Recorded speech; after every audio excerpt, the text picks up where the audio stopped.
कभी कभी सबसे खतरनाक चेहरे वो नहीं होते जो डरावने दिखते हैं, बल्कि वो होते हैं जो बिल्कुल आम और मासूम दिखाई देते हैं। ये कहानी है उत्तर प्रदेश के मेरठ की, जहां एक खूबसूरत लड़की जिसने मिस मेरठ का खिताब जीता था, वो आगे चलकर एक ऐसे अपराध में शामिल हो गई जिसने पूरे देश को हिलाकर रख दिया।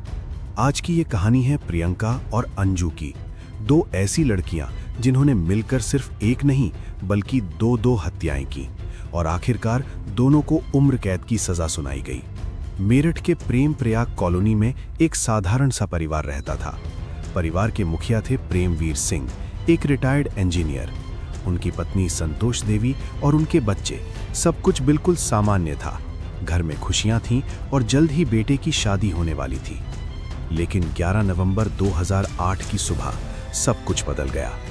संतोष देवी की बहन बार बार फोन कर रही थी, लेकिन फोन बंद आ रहा था। उसे अजीब लगा, क्योंकि ऐसा पहले कभी नहीं हुआ था। बेचैनी बढ़ी और वो सीधे घर पहुंच गई। दरवाजे पर ताला लगा था, लेकिन खिड़की खुली हुई थी। जब उसने अंदर झांका तो जो उसने देखा उससे उसकी रूह कांप गई। घर के अंदर सन्नाटा था। लोगों को बुलाया गया, दरवाजा तोड़ा गया और जैसे ही लोग अंदर पहुंचे, पूरा घर खून से सना हुआ था। एक कमरे में संतोष देवी की लाश और दूसरे कमरे में प्रेमवीर सिंह की। पूरा माहौल दहशत से भर गया। पहली नजर में मामला लूटपाट का लगा, लेकिन जांच आगे बढ़ी तो पुलिस को एक अजीब बात पता चली।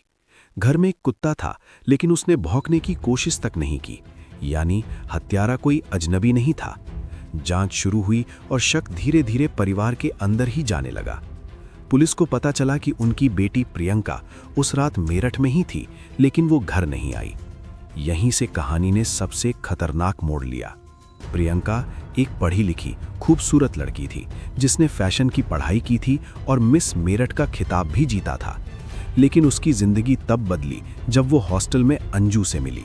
दोनों के बीच दोस्ती हुई और धीरे धीरे ये रिश्ता प्यार में बदल गया। लेकिन समाज इस रिश्ते को कभी स्वीकार नहीं करता, इसलिए दोनों ने एक खतरनाक प्लान बनाया। अंजू ने अपने ही भाई से प्रियंका की शादी करवा दी, ताकि वो दोनों एक ही घर में साथ रह सकें। लेकिन सच ज्यादा दिन छुप नहीं पाया। जब परिवार को सच्चाई पता चली तो उन्होंने प्रियंका से सारे रिश्ते तोड़ दिए। उसे घर से निकाल दिया गया। अब दोनों के पास न घर था न पैसा। धीरे धीरे हालत खराब होने लगी और फिर उन्होंने एक ऐसा फैसला लिया जिसने सब कुछ खत्म कर दिया। 10 नवंबर 2008 की रात दोनों प्रियंका के घर पहुंची। प्रियंका को उम्मीद थी कि शायद परिवार उसे माफ कर देगा, लेकिन ऐसा नहीं हुआ। मां ने साफ मना कर दिया और पैसे देने से भी इनकार कर दिया। गुस्सा, निराशा और हालात तीनों ने मिलकर प्रियंका को अंधा कर दिया और उसी गुस्से में उसने अपनी ही मां का गला घोंट दिया। लेकिन कहानी यहीं खत्म नहीं हुई। कुछ ही देर बाद उसके पिता घर लौटे और उन्होंने जैसे ही ये मंजर देखा, अंजू और प्रियंका ने मिलकर उन पर भी हमला कर दिया और कुछ ही मिनटों में दोनों की जान चली गई। इसके बाद दोनों वहां से भाग गईं, लेकिन पुलिस ने ज्यादा देर नहीं लगाई। लोकेशन ट्रैक हुई और प्रियंका को गिरफ्तार कर लिया गया। पूछताछ में दोनों ने अपना जुर्म कबूल कर लिया।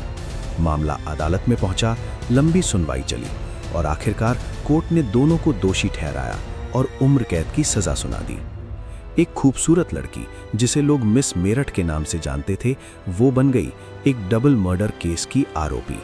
ये कहानी हमें ये सिखाती है कि हर अपराध के पीछे सिर्फ एक वजह नहीं होती। कभी कभी प्यार, समाज और हालात मिलकर इंसान को उस रास्ते पर ले जाते हैं जहां से वापस लौटना नामुमकिन हो जाता है। अगर आपको ऐसी सच्ची और खौफनाक क्राइम स्टोरीज पसंद हैं, तो चैनल को सब्सक्राइब जरूर करें, क्योंकि यहाँ हर कहानी एक नया सच सामने लाती है।